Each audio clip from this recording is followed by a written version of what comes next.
Okay, let's see this question. Center of mass of a system may or may not lie inside the system. Assertion हमें दिया हुआ है. Reason बोला हुआ है the position of center of mass depends on the distribution of mass within the system. चलिए, the concept we will use here is the position of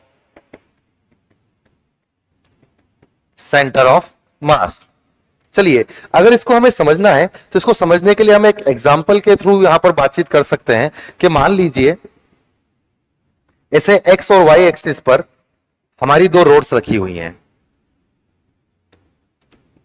ये एक रोड है, इसी तरीके से वाई एक्सिस पर भी हमारी एक रोड रखी हुई है एल लेंथ की. अगर हम इसका centre of mass find out करते हैं, इसका मास m, इसकी लेंथ l, इसका भी मास m, इसकी भी लेंथ l, तो इसका सेंटर ऑफ मास हमें कहीं पर ऐसी इस जगह पर यहां पर मिलता है. हम इसका centre of mass find out करना जानते हैं. हम बेसिकली जानेंगे कि अगर इसको m1 कंसीडर कर ले तो इसका सेंटर ऑफ मास यहां पर होगा, जो यहां से l/2 डिस्टेंस पे होगा. सिमिलरली अगर इसको m2 कंसीडर कर लें तो इसका सेंटर ऑफ मास भी यहां से l/2 डिस्टेंस पे होगा. तो इसके लिए कोऑर्डिनेट लिख सकेंगे l/2 कोमा 0, और इसके लिए लिख सकेंगे 0 कोमा l/2. तो जब centre of mass find out करेंगे तो वो कहीं यहां पर हमें बाहर XY प्लेन में दिखाई देगा.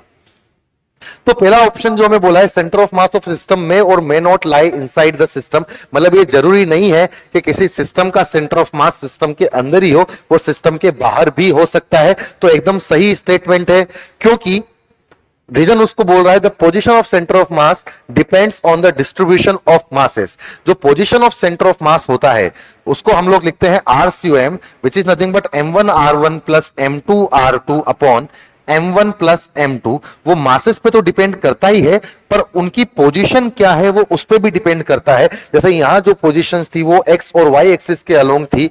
इन पोजीशंस को अगर मैं चेंज कर दूंगा तो सेंटर ऑफ मास की पोजीशन भी चेंज हो जाएगी. तो सेंटर ऑफ मास की पोजीशन मास के डिस्ट्रीब्यूशन पे डिपेंड करती है. मास पे तो डिपेंड करती है, पर वो मास किस तरीके से डिस्ट्रीब्यूट, किन पोजीशंस पे डिस्ट्रीब्यूट किया गया है, ये उस पर भी डिपेंड करती है. मतलब रीजन भी यहां पर एकदम सही बात बोल रहा है. तो रीजन यहां पर असर्शन को एकदम करेक्टली एक्सप्लेन कर रहा है कि वो अंदर भी हो सकता है और बाहर भी हो सकता है. ये चीज डिपेंड करती है कि मास को किस तरीके से डिस्ट्रीब्यूट किया गया है. मतलब option number A will be are